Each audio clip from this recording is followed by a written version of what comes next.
కూటమికి ఎక్కువగా మెజారిటీ వైజాగ్లోనే వచ్చిందంట. ఒకవైపు ఉక్కు కార్మికుల రోదనలో, మరోవైపు ఏయూ విద్యార్థుల ఆకలి కేకలతో విశాఖపట్నం దద్దరిల్లుతుంది.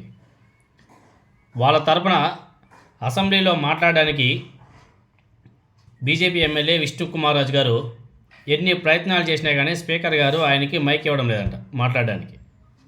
దానికి సంబంధించి ఆయన చాలా వాపోతున్నాడు. ఒకసారి ఆయన మాటలోనే మీరు అందరూ కూడా వినండి. ఆయన పాపం చాలా బాధపడుతున్నాడు. విష్ణుకుమార్ రాజు గారు బీజేపీ ఎమ్మెల్యే, ఆయన ఏం మాట్లాడుతున్నాడు వినండి మీరు అందరూ కూడా. This is a major problem which nobody is able to bring it to the notice of the honorable. మాకు టైం ఇవ్వండి, ఎంత టైం ఇస్తారో చెప్పండి. దాన్ని బట్టి you tell me the time. మాట్లాడి మానేమంటారా, లేకపోతే సభకు ఎందుకు వస్తున్నాము? మాట్లాడటానికి, ప్రజల సమస్యలను చెప్పడానికి. రోజు మాట్లాడుతున్నామంటే I'm representing Bharatiya Janata party floor leader. If you don't want me to talk, you please tell me. You tell me. No, if you say that every day you are talking, I'm here to talk. I was elected to talk. I was elected here to represent the people's problem on behalf of Bharatiya Janata Party. అందరూ హక్కులు సమానమే. అధ్యక్ష, ఇది చాలా important. BJP MLA BJP సభ్యులకు కూడా అసెంబ్లీలో మాట్లాడే అవకాశం ఇవ్వడం లేదు కూటమి ప్రభుత్వం. వాళ్ళకే మైక్ ఇవ్వడం లేదంటే జగన్మోహన్ రెడ్డి గారు అసెంబ్లీకి వెళ్తే ఆయనకి మైక్ ఇస్తారా అనేది ఒకసారి ప్రజలందరూ కూడా ఆలోచన చేయాలి. అందుకనే జగన్మోహన్ రెడ్డి గారు అసెంబ్లీకి వెళ్ళడం ఎందుకు?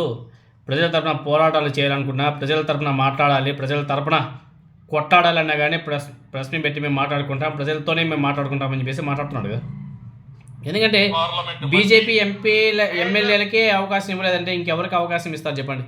జగన్మోహన్ రెడ్డి గారికి అసలు అవకాశం ఇస్తారా? ఒకసారి ఆలోచన చేయాలి ఇవన్నీ కూడా. అందుకే జగన్మోహన్ రెడ్డి గారు ముందస్తుగానే ఆయనకి సిచ్యువేషన్ బాగా తెలుసు కాబట్టి ఆయన సైలెంట్గా ఉండిపోవడం కూడా జరిగింది. 10% సీట్లు ఉంటేనే అసెంబ్లీలో మైక్ ఇస్తామని చెప్పేసి తెలుగుదేశం పార్టీ నేతలు చెబుతున్నారు కదా. బహుశా బీజేపీ నేత విష్ణుకుమార్ రాజు గారికి సరిగా వినిపించలేదేమో. అందుకే అసెంబ్లీలో పాపం ఆయనకి మైక్ ఇవ్వడం లేదు. ఆయన మాటికి మైక్ కూడా అడుగుతున్నాడు. అలా అడుగుతున్నా కానీ వాళ్ళు ఇవ్వడం లేదు.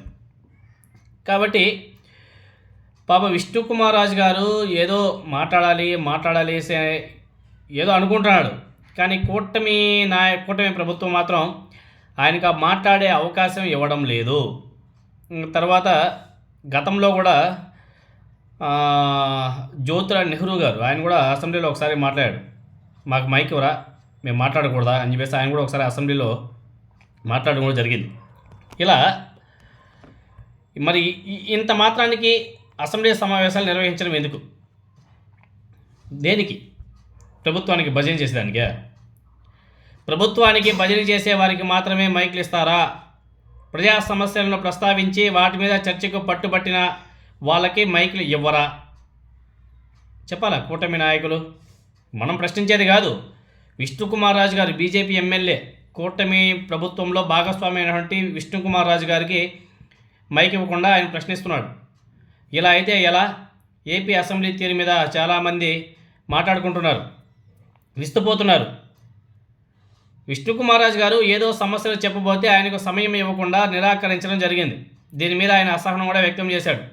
ఇదిలా ఉంటే అసెంబ్లీ సమావేశాల సమయంలో తెలుగుదేశం పార్టీ ఎమ్మెల్యే గత అసెంబ్లీ సమావేశాల సమయంలో తెలుగుదేశం పార్టీ ఎమ్మెల్యే జ్యోతిరావు నెహ్రూ గారు కూడా ఇసుక, మద్యం తదితర పాలసీల లోపాల మీద మాట్లాడబోతే ఆయనకు కూడా మైక్ ఇవ్వకుండా చేశారు అన్నాడు కూటమి ప్రభుత్వం. రీసెంట్గానే మొన్న దీనికి ముందు జరిగినటువంటి అసెంబ్లీ సమావేశాల్లో ఆయన కూడా మైక్ ఇవ్వలే. సభకు రావద్దని చెబితే మానేస్తాను, అంతే తప్ప ఇలా మైక్ ఇవ్వకుండా చేస్తామంటే ఎలా అని చెప్పేసి ఆయన గతంలోనే తీవ్రంగా మండిపడ్డాడు, మదనపడ్డాడు. లోపలే అసెంబ్లీలో ప్రస్తావన చేశాడు. ప్రజా సమస్యల మీద మాట్లాడాలని భావించిన కూటమి సభ్యులకే సభలో మైక్ ఇవ్వకపోతే ఇక వైఎస్ఆర్ కాంగ్రెస్ పార్టీ సభ్యులకు మైక్ ఇస్తారా? ఇవన్నీ కూడా ప్రజలందరూ కూడా ఆలోచన చేయాలా. ఆల్రెడీ కొంతమంది ప్రజలు ఆలోచనలో కూడా పడ్డారు. మిగతా వాళ్ళు కూడా ఆలోచన చేస్తే చాలా బాగుంటుంది. సభలో ప్రభుత్వానికి కేవలం భజన చేసిన వారికి మాత్రమే సమయం ఇవ్వడం తగదు. సమస్యల గురించే చర్చ జరగకపోతే సభకు విలువ ఏముంటుంది? సమస్యల మీద చర్చ జరపడం ప్రభుత్వానికి ఎంత మాత్రం ఇష్టం లేదా? ఇందుకే వైఎస్ఆర్ కాంగ్రెస్ పార్టీకి ప్రతిపక్ష హోదా ఇవ్వడానికి కూడా ప్రభుత్వం భయపడుతుందా అనేసి అందరూ కూడా ఆలోచన చేస్తున్నారు. ఎందుకంటే అసెంబ్లీ సమావేశాలు నిర్వహిస్తున్నారంటే అదేదో తెలుగుదేశం పార్టీకి సంబంధించినటువంటి డబ్బులు పెట్టి నడిపించట్లే, జనసేన పార్టీ డబ్బులు ఇచ్చి నడిపించట్లే, బీజేపీ వాళ్ళ డబ్బులు పెట్టి నడిపించడంలే. ప్రజాధనంతో నడుస్తున్నటువంటి సభలో ప్రజల సమస్యల మీద చర్చ జరగకపోతే ఆ సమావేశాలు దేనికోసం, ఎవరి కోసం చెప్పాలి? ఎన్ని వందల కోట్లు అవుతాయంటే అసెంబ్లీ సమావేశాలకి. ఆ డబ్బులంతా ఏమి వాళ్ళ పార్టీ ఆఫీస్ నుంచి తీసుకున్నారు కదా, ఎవరు వాళ్ళ జోబుల నుంచి తీసుకున్నారు కదా, ప్రజల డబ్బులే కదా. ప్రజల డబ్బుల్ని ప్రజాధనంతో నడిపిస్తున్న సభల్లో ప్రజా సమస్యల మీద చర్చ జరగకపోతే ఇంకెందుకు ఆ సమావేశాలు? అందుకే అదే జగన్మోహన్ రెడ్డి గారు పదే చెప్పేది. అందుకే చెప్పేది ప్రతిపక్ష హోదా ఇవ్వండి, ఎక్కువసేపు మాట్లాడడానికి అవకాశం ఉంటుందని చెప్పేసి. మీ ఇవ్వం అనేసి ఇవ్వకపోతే పోండి, మీ బడ్జెట్ మీరే చేసుకోండి. అసెంబ్లీ సమావేశాలు జరుగుతున్నట్టు ఆంధ్రప్రదేశ్లో అసలు ఆంధ్రప్రదేశ్ ప్రజలకైనా సరే తెలుసా అంటే అదొక పెద్ద క్వశ్చన్ మార్కే. అసెంబ్లీలో ప్రతిపక్షమే లేకపోతే అసెంబ్లీ సమావేశాలు నడుస్తున్నాయని చెప్పేసి ఎలా తెలుస్తుంది ప్రజలకి? ఎప్పుడో మర్చిపోయారు అసెంబ్లీ సమావేశాలు జరుగుతున్నాయా అంటే అదొక క్వశ్చన్ మార్క్లా చూస్తున్నారు ప్రజలంతా కూడా.